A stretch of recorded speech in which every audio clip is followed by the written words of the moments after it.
আসসালামু আলাইকুম এভরিওয়ান। আজকে চলে আসলাম তাসলিমাস কুকিং স্টুডিও অ্যান্ড ব্লগ।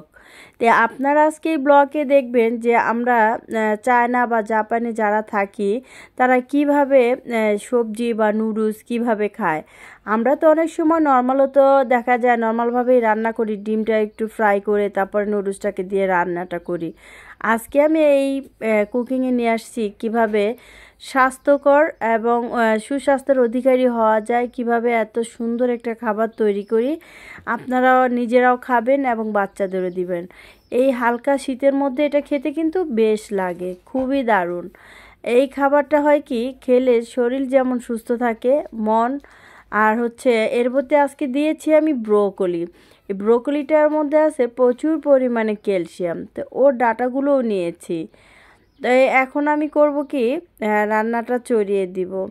তো আসুন দেখা যাক আজকে আমি কিভাবে রান্নাটা করি। আমার পুরো ভিডিওর সঙ্গেই থাকবেন। আমার চ্যানেলটা যদি আপনাদের কারো কাছে ভালো লেগে থাকে অবশ্যই লাইক, কমেন্ট, শেয়ার এবং সাবস্ক্রাইব করে সব সময় আমার পাশে থাকবেন। তো প্রথমত আমি চুলায় একটা প্যান বসিয়ে দিয়েছি। প্যানের মধ্যে আমি পানি দিয়েছি, পানিটা গরম হয়ে গিয়েছে। তো এরপরে আমি দিয়ে দিব ব্রোকলির যে ডাটাগুলো ছিল সেগুলো এক এক করে আমি দিয়ে দেব। ডাটাটাও খেতে অনেক টেস্টি এবং মজাদার, আমরা নিজেরাও ঘরোয়াভাবে মাঝে মধ্যে খাই। আজকে আপনাদের সাথে শেয়ারিংয়ের জন্য বসলাম। তো এখন দেখেন আমি ডাটাটাকে কিছু সময় রাখার পরে আমি দিয়ে দিব লবণ। লবণটা আপনি বেশি দিলে হবে কি সবজিগুলো তিতে হয়ে যাবে, খাওয়া যাবে না। তো লবণটা একটু চেখে বুঝে দিবেন সব সময়। তো এর পাশাপাশি আমি দিয়ে দিব কিছু কাঁচামরিচ ফালি। তা কাঁচামরিচগুলো আমি একটু ঝালটা বেশি খাই, কাঁচামরিচগুলোকে তাই পরিপূর্ণভাবে ফালি করে নিয়েছি। আপনারা ঝাল কম খাইতে চাইলে কমিয়ে দিবেন বা কাঁচামরিচ আস্ত দিয়ে দিবেন। আপনার স্বাদ অনুসারে আপনি ঝালটা কম বেশি করে খেতে পারেন। এরপরে দিয়ে দিলাম পেঁয়াজ কুচি, অল্প পরিমাপে একটু পেঁয়াজ কুচি দিয়েছি। আমি যেহেতু সবজি নুডলসটা খাবো এর জন্য অল্প পরিমাপে দিলাম।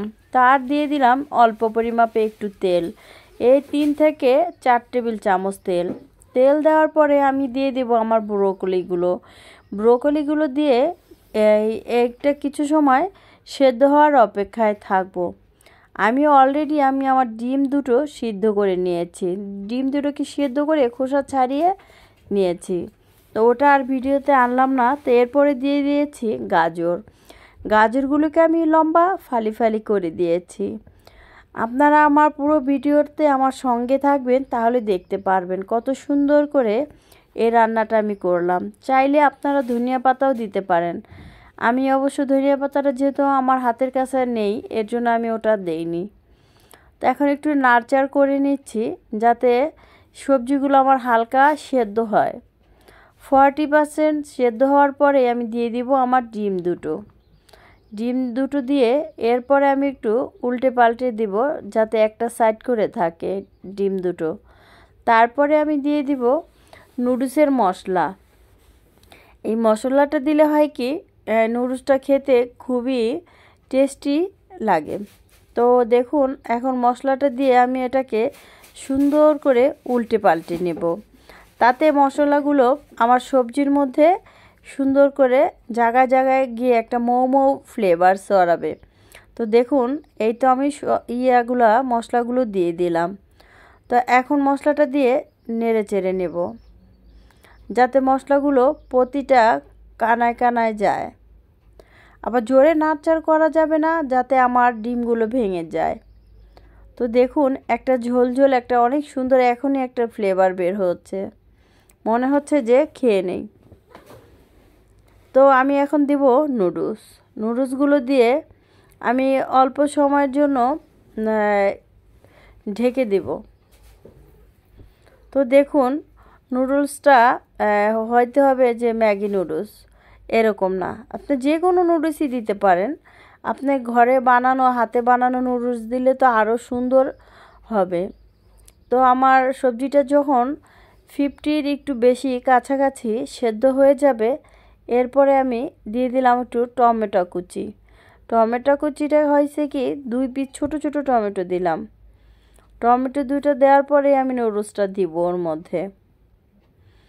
তো টমেটোটা সেদ্ধ হইতে হবে না, টমেটো তো এমনিতেও কাঁচা খাওয়া যায়, তারপরও গলে যাবে, যেহেতু দেশি টমেটো গলে যাওয়ার সম্ভাবনাটাই বেশি।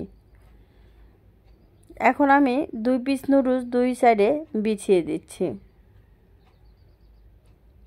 এরপরে আমি এটাকে 5 মিনিট পরে দেখব নুডলসটা আমার এক পাশ সেদ্ধ হয়ে গিয়েছে।